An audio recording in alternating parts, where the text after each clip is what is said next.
For 6 episodes, we have followed a single question. How did UFOs become UAP? Not just the language, not just the rebrand, not just the shift from flying saucers to unidentified anomalous phenomena, but the deeper transformation.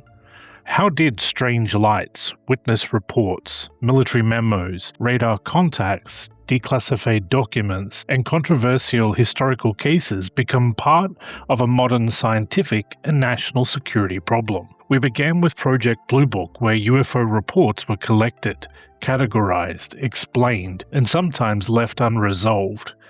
We moved to the 1952 Washington UFO wave, where radar returns over the nation's capital raised questions about airspace, public panic, and government credibility.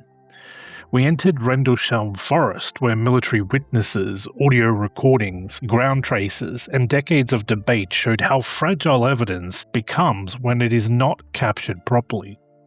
We examined the Tic-Tac encounter, the case that turned UFOs into a sensor problem and forced the modern world to take military UAP reports seriously. Then we looked forward to artificial intelligence, machine learning, anomaly detection, and the possibility that future UAP breakthroughs may come not from belief but from data. Now, in the final episode of this mini-series, we arrive at the question underneath it all. What would finally prove a UFO case? Not make it interesting, not make it famous, not make it viral, not make it unresolved, not make it believable. Prove it. What evidence would convince the public? What evidence would convince scientists? What evidence would convince skeptics? What evidence would convince governments? And what would it actually take for a UAP case to move from mystery into fact? This is episode 6 of From UFO Files to UAP Science. Welcome to UFO to UAP. I'm your host, Matt Tones, and today we're asking the future of UAP evidence. What would finally prove a UFO case? Let's begin. The UFO subject has always had a proof problem, not an interest problem, not a story problem, not a witness problem, not even a file problem. There are thousands of reports, there are declassified documents, there are military witnesses, there are radar cases, there are photographs, there are videos, there are historical archives, there are congressional hearings. There are pilots, officials, scientists, intelligence officers, whistleblowers, researchers, journalists, and ordinary citizens who have all contributed to the conversation. But despite all of that, the central question remains unresolved. What would count as proof? For some people, the answer is simple: a clear video. For others, it would require radar data. For others, a public government admission. For others, physical material. Others, repeatable scientific detection, yet others still look for nothing short of a craft on the ground. And that is part of the problem. Different audiences have different evidence standards. A believer may accept credible testimony. A skeptic may require physical proof. A scientist may require reproducible data. A military analyst may require sensor correlation. A journalist may require documentation. A government official may require classification review. And the historian may require records. The public may require something visually undeniable. It means the UAP debate is not only about evidence, it's about standards. What kind of evidence counts? Who gets to judge it? Who gets access to it? Who verifies it? Who controls it? And what happens when the evidence is strong enough to be taken seriously, but not strong enough to end the argument? That is where most UAP cases live, between dismissal and proof, between intrigue and certainty, between witness and data, between official acknowledgement and public trust. This mini-series has shown us that historical UFO cases often failed, not because nothing happened, but because the evidence systems around them was weak. Project Blue Book collected reports but often lacked the data we would demand today. The 1952 Washington UFO wave had radar and public attention, but not modern sensor fusion. Rendlesham Forest had military testimony and official records, but lacked the forensic chain of custody that could have preserved the case properly. The Tic-Tac encounter had trained witnesses, military context, video, and reported sensor data, but the full data package remains outside public view. AI may help future investigations, but AI cannot turn weak evidence into proof. So the question becomes urgent. If the next major UAP case happens tomorrow, what would we need to collect in order for it to matter? What would finally be enough? Question for you. What would count as proof for you personally? Is it a clear video, military radar data, physical material, scientific confirmation, or a direct government admission? Leave your answer in the comments because your standard of proof shapes how you interpret every UAP and UFO case. Now, let's start with the most common form of evidence, the video. The public loves video because videos feel direct. If you can see it, it feels real. A clear video of a UAP would seem at first glance to be the ultimate evidence. But video alone is rarely enough. A video can be misleading because it can lack distance, it can lack scale and speed and altitude and location. It can lack sensor metadata. It can be compressed, edited, and misinterpreted. It can show an ordinary object under unusual conditions. It can be created artificially. It can be faked. It can be real, but still not show what people think it shows. That is why so many UFO videos become arguments instead of answers. One person sees a craft, another sees a balloon, another sees a drone, another sees a bird. Some see a reflection or a digital artifact. Another says the object is moving at impossible speed, while another is saying it's the camera that's moving. The video becomes the battlefield. This does not mean video is useless. Video is extremely valuable, but only when it is accompanied by context. Where was the camera? What time was it? What direction was it facing? What lens was used? What was the frame rate? Was there zoom? Was there stabilization? What was the object's estimated distance? Were there known aircraft nearby? Were there satellites overhead? What were the weather conditions? Was the original file preserved? Was the metadata intact? Was there more than one camera angle? Did radar detect the same object? Did infrared sensors detect it? Did witnesses see it at the same time? That is when video becomes powerful, not as a standalone clip, as one part of a larger evidence chain. This is one of the biggest lessons of the Tic-Tac case. The famous FLIR video matters, but the video alone does not carry the full weight of the case. The case becomes stronger because of the witness testimony, reported radar involvement, military context, official acknowledgement, and congressional discussion.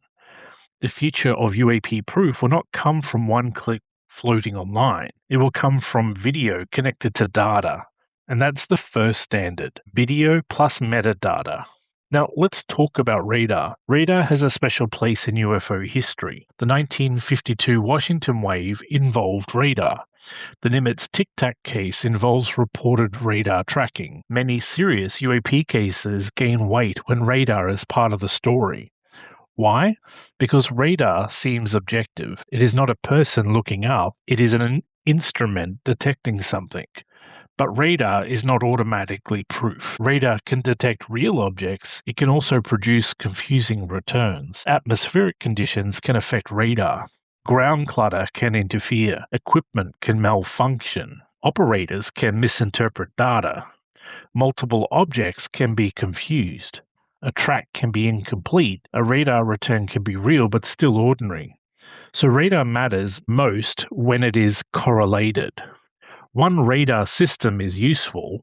Multiple radar systems are better. Radar plus visual confirmation is stronger. Radar plus infrared is stronger again. Radar plus satellite data, flight data, and environmental analysis is even stronger still. This is where sensor fusion becomes essential. The future of UAP evidence will not depend on whether one system saw something. It'll depend on whether multiple independent systems recorded the same event in a way that can be reconstructed. That is the real standard, multi-sensor correlation. If radar tracks an object, infrared sees it, optical video records it, pilots observe it, satellite data supports the timing, known aircraft are excluded, the weather is analyzed, and the event still remains unresolved, then we're in a much stronger territory. That does not automatically prove non-human technology, but it does prove something important. A real anomaly occurred in a monitored environment and survived serious analysis. That is a major threshold. It moves the case from story to evidence, from possibility to problem, from curiosity to investigation. Now let's talk about physical evidence. For many people, physical material is the ultimate proof. A recovered fragment, a piece of metal, a biological sample, a propulsion component, a device, a craft, something that can be held, tested, measured, and analyzed. Physical evidence matters because it can move the debate out of the sky and into the lab. But physical evidence has its own requirements. Where did it come from? Who collected it? When was it collected? Was the location secured? Was the sample contaminated? Was chain of custody maintained? Was it photographed in place? Was it independently tested, and what methods were used? Can the result be replicated? Can other labs examine it? Are the isotopic ratios unusual? Are the materials manufactured or natural? Are the known industrial explanations? Are the results extraordinary or just uncommon? And this is where many alleged UFO materials run into problems. A fragment may be strange, but not impossible. A material may be unusual, but still human-made. A sample may have interesting properties, but lack a verified origin. Without chain of custody, physical evidence loses power. This is one of the biggest lessons from historical cases like Rendlesham. If ground traces or radiation readings are not preserved with rigorous procedure, the debate never ends. People argue forever about whether the readings were meaningful, whether the equipment was calibrated, whether the site was contaminated, or whether the marks were ordinary, whether samples were handled correctly. The future of UAP proof must avoid that. If physical evidence is ever involved, the standard must be forensic. Secure the scene, document everything, record GPS coordinates, photograph and scan the area, collect samples properly, maintain chain of custody, use independent laboratories, release methods, compare against known materials, allow peer review where possible. That is the difference between a claim and proof. Physical evidence without chain of custody is a story. Physical evidence with chain of custody becomes science. Question for you. Would physical material convince you more than video or radar, or would you still need to know exactly where it came from and how it was handled? Drop your answer in the comments because physical evidence only matters if the chain of custody is strong. Now, let's discuss witness testimony. This is where the UFO debate becomes deeply human.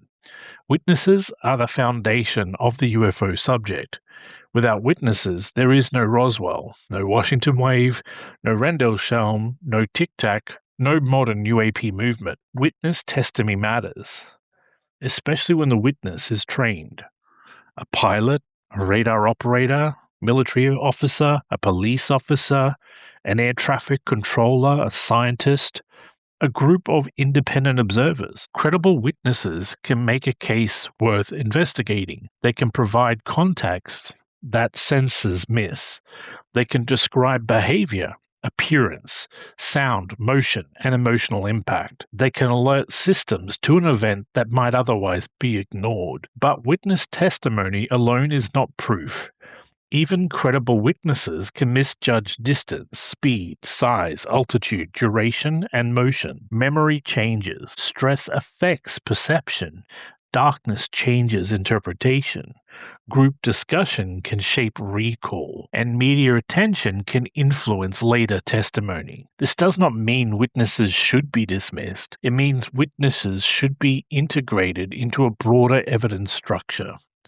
The future of UAP investigation should treat witnesses seriously, but not in isolation. Immediate interviews, separate statements, precise timelines, location mapping, line of sight analysis, comparison with sensor data, follow up interviews. That is how witness testimony becomes stronger. A good system does not ridicule witnesses, it preserves their reports before the details degrade. That is one of the major failures of the old UFO era. Stigma caused data loss. People stayed silent. Pilots avoided reporting. Military personnel worried about reputation. Scientists avoided the subject altogether, and witnesses waited years to speak. By the time they did, memories had changed and evidence had vanished. The modern UAP era must do better. A witness report should be the start of investigation, not the end of it. Now let's talk about government admission. For some people, proof will only come when the government says, "This is real. We know what it is, here is the truth, but we need to be careful." A government admission is not the same as scientific proof. Governments can be wrong and incomplete. Governments can classify information and manage narratives. Governments can release partial truths and say something is unidentified without explaining why. Governments can acknowledge videos without revealing the underlying data. That said, official acknowledgement does matter. The public conversation changed when the US government confirmed that certain Navy videos were real. It changed when pilots testified. It changed when Congress held hearings and when AARO was created. It changed when UAP became part of official language.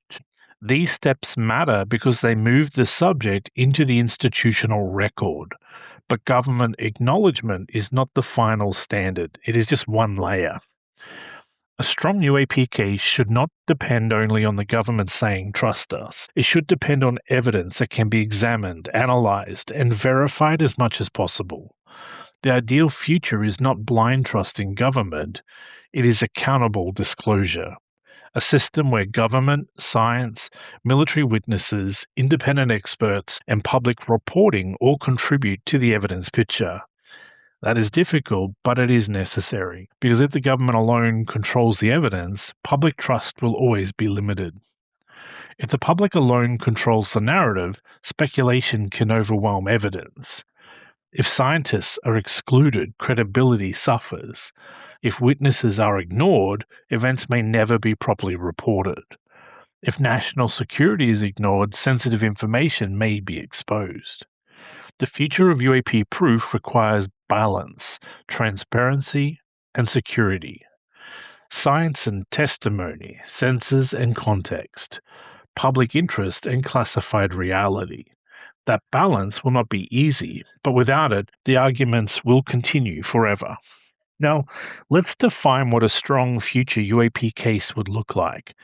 Imagine if an event occurs near a military training range.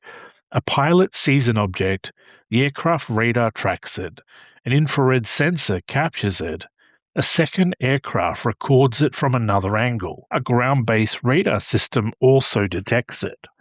Weather conditions are documented, known aircraft are excluded, satellite passes are checked, drone activity is ruled out, astronomical objects are also ruled out. The raw files are preserved. The witness statements are taken immediately. The metadata is intact. The event is reviewed by radar experts, pilots, atmospheric scientists, sensor engineers, and independent scientific advisors. A public report is released with enough detail to understand the reason. The conclusion is not sensational. It says the object remains unidentified after multi-sensor analysis. Known aircraft, balloons, drones, satellite, astronomical objects, and weather explanations were assessed and found inconsistent with the available data. Confidence level is high. That would be a significant case. Not proof of aliens, not proof of non-human intelligence, but proof of a real, unresolved, high-quality anomaly. That is the first threshold. Before we can prove origin, we must prove the anomaly. That distinction matters. A lot of UFO debate jumps too quickly to origin. Is it alien? Is it human? Is it foreign? Is it secret technology? Or maybe is it even interdimensional? But the first scientific question is more basic. Was there a real event? Was it detected reliably? Was it recorded properly? Was it analyzed rigorously? Does it remain unresolved after serious review? Only after that can we ask origin. That is where the future of evidence begins. First, prove the event, then investigate the origin. Question for you. Should UAP research focus first on proving that high-quality anomalies exist before trying to prove where they came from? Tell me in the comments, because this may be the most important evidence standard of all. Now, let's talk about origin. What would it take to prove a UAP is non-human technology? That is an extraordinary claim, and extraordinary claims require extraordinary evidence. A blurry video will not be enough. A pilot report will also not be enough. A radar return will also be insufficient. Even a strong multi-sensor case may not be enough. To prove non-human technology, investigators would need evidence that rules out known human sources, natural phenomena, and sensor error, while also demonstrating characteristics that cannot reasonably be explained by current human capability. That may require recovered material with verified chain of custody. It might require repeatable detection of an object performing in ways that can be measured and independently analyzed. It might require direct communication or unmistakable intelligent behavior. It might require biological, technological, or manufacturing evidence that cannot be explained by human industry. It might require multiple governments, scientists, independent labs confirming the same result. And that is a very high bar, and it should be. Because if the conclusion is extraordinary, the evidence must be strong enough to survive the most aggressive scrutiny. That does not mean the subject should be dismissed. It means the conclusion should be earned. That is where serious UAP research must separate itself from speculation. Unidentified is not enough. Unusual is not enough. Fast is not enough. Strange shape is also not enough. Government interest and whistleblower claims are also not enough. Even multiple sensors may not prove origin. They may prove an unresolved event. Origin requires more, and that is why the final proof standard is so difficult. The modern UAP field should not be afraid of that difficulty. It should embrace it, because if something truly extraordinary is happening, strong evidence standards protect the truth. Weak standards allow the field to be dismissed. Now, let's talk about repeatability. Science values repeatable observation. If something can be detected repeatedly under controlled conditions, it becomes much easier to study. This is a major challenge for UAP. Many events are spontaneous, unpredictable, brief, and location-specific. They're often recorded accidentally and detected by systems that may not be aimed at scientific collection. That makes repeatability hard, but not impossible. The future may involve dedicated sensor networks, calibrated sky monitoring stations, radar and optical arrays, infrared cameras, radio frequency monitoring, acoustic sensors, environmental instruments, and AI-assisted detection. Multiple locations sharing standardized data. If UAP events are rare but real, a network increases the chance of capturing them properly. If many reports are explainable, a network will help filter them.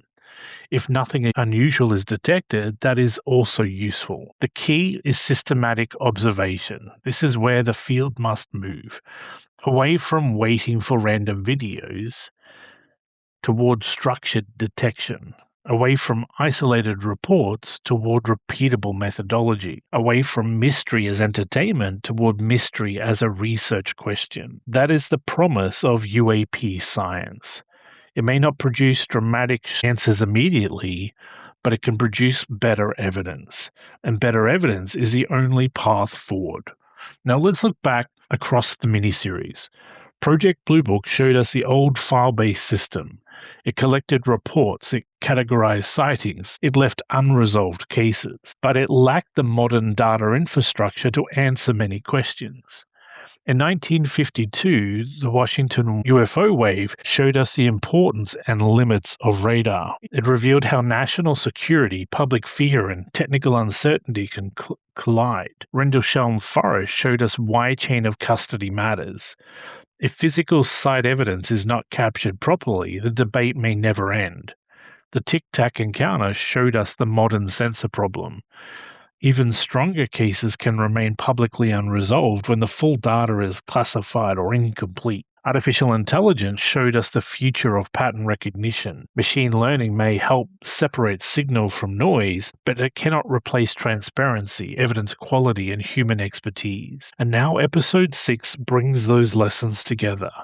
What would finally prove a UFO case? The answer is not one thing. It's not just video, it's not just radar, not just witness, not just government admission, not just artificial intelligence, and not just physical matter. It is convergence. Independent lines of evidence pointing to the same conclusion. That is the key word, convergence. A future proof level case would need multiple forms of evidence converging. Trained witnesses, multiple sensors, preserved raw data, clear metadata, environmental analysis, known object exclusion, chain of custody, independent review, scientific methodology, public transparency, and if the claim concerns origin, material or behavioral evidence strong enough to rule out ordinary explanations. That is the standard. Converging evidence, not one magical smoking gun, a structure, a case that becomes stronger at every layer. Now let's consider what the public should demand from future UAP reports. First, clear categories. Do not just say unidentified. Say why. Why was the data insufficient? Was the object detected by multiple sensors? Were known explanations ruled out? What confidence level applies? Second, evidence quality ratings. A blurry video with no metadata should not be treated the same as a multi-sensor military case. Third, transparent methodology. What was checked? Aircraft, drones, satellites, weather, sensor error, astronomical objects. Fourth, chain of custody. If video, radar, or physical matter is involved, who preserved it? Was it original? Was it altered? Was it reviewed independently? Fifth, scientific access. Where national security allows, qualified independent experts should review the evidence. Six, honest uncertainty. The government and researchers should be able to say we do not know, but they should also explain why they do not know. That is essential, because unexplained without explanation breeds distrust. The public can handle uncertainty. What the public cannot handle is being asked to trust a hidden process. This is the final lesson of the miniseries. Disclosure is not just the release of information. Disclosure is the creation of a process people can trust. Without trust, even strong evidence becomes contested. With trust, uncertainty becomes easier to accept. Question for you. Would you trust a UAP case more if it was reviewed by government agencies, independent scientists, military experts, or all three together? Drop your answer in the comments because the future of disclosure may depend on who the public trusts to verify the evidence. Now, let's talk about the role of skeptics. Skeptics are often treated as opponents in the UFO world, but serious skepticism is essential. Not ridicule, not lazy dismissal, not sarcasm, real skepticism. The end that asks for evidence, tests explanations, checks assumptions, challenges claims, protects the public from false conclusions. A strong UAP case should survive skepticism. If it cannot survive serious questioning, it is not strong enough. Believers should want that. Researchers should want that. Scientists should want that. The public should also want that, because if the goal is truth, skepticism is not the enemy. Bad methodology is the enemy. Overclaiming is the enemy. Secrecy without explanation is the enemy. Turning uncertainty into certainty is the enemy. The future of UAP research must be serious enough to welcome challenge. If a case is extraordinary, let it be tested. If it survives, it becomes stronger. If it fails, we learn something. That is how science works. Now let's talk about belief. Belief has kept the UFO subject alive. Without public belief, curiosity, and pressure, many records may never have been released. Witnesses may never have spoken. Journalists may never have investigated, and Congress may never have asked questions. Belief matters, but belief cannot be the final standard. A person can believe something true before the evidence proves it. A person can also believe something false with great conviction, and that is why evidence matters. The future of the UAP field must respect curiosity without being ruled by it. It must respect witnesses without treating every claim as proven. It must respect skepticism without allowing ridicule to shut down inquiry. It must respect government data without blindly trusting government control. And it must respect science without pretending science already has all the answers. That balance is difficult, but it is the only way forward. Now, let's ask a hard question. What if proof never comes? What if the UAP field continuously produces unresolved cases, partial evidence, classified data, witness testimony, and intriguing on anomalies, but never the definitive case that everyone wants? And the truth is that that is possible, and we need to be honest about it. The universe does not owe us a clear answer here. Governments may continue to classify sensitive data. Many events may remain too brief or ambiguous. Some cases may be explainable. Some may be unexplainable because the data is poor. Some may be genuine anomalies, but not enough to prove origin. This may remain a field of uncertainty for quite a long time, but that does not make the work meaningless. Reducing uncertainty is valuable. Explaining ordinary cases is valuable. Improving airspace safety is also valuable. Protecting witnesses is valuable. Preserving data is valuable. Building scientific standards and increasing transparency is very powerful and valuable. Holding governments accountable is valuable. Even if the final answer remains out of reach, the process can still become better. That is a mature view of disclosure, not waiting for one dramatic revelation, building systems that make truth more likely. Now, what would real progress look like over the next decade? It would look like better reporting channels for pilots and military personnel. It'd look like civilian and military sensor data being preserved systematically. It would mean UAP reports include evidence quality ratings, fewer vague statements, and more clear methodology. It would look like independent scientific review where possible and AI-assisted anomaly detection that is auditable and explainable. It would look like historical archives being digitized and analyzed. It would look like declassified files being released and context. It would look like Congress receiving meaningful oversight access. It would look like defense contractors being subject to lawful transparency where public interest records are involved. It would look like public reports that separate weak cases from strong cases. And it would look like a small number of high-quality unresolved cases being studied seriously. That would be progress, not full disclosure as a single event, disclosure as an evolving system, and that is where we're heading. And that is why this miniseries matters. From UFO to UAP Science, it's not just a title. It is the transition the field must from archives to datasets, from stigma to reporting, from isolated cases to sensor networks, from mystery to method, from belief to investigation, from what did someone see to what can we prove. Now, as we close the entire series, let's return to the first question. How did UFO reports become UAP data? They became data because the old model was not enough. Witness reports were not enough. Paper files were not enough. Official conclusions were not enough. Public reassurance also was not enough. Decades of unresolved cases were not enough. The modern world demands more sensors, more transparency, more scientific rigor, more accountability, more humility, because the unknown is difficult. It does not yield to belief. It does not yield to ridicule. It does not yield to government statements alone. It yields, if it yields at all, to evidence, and evidence must be collected before it disappears. That may be the most important lesson of all. Every major UFO case teaches us something.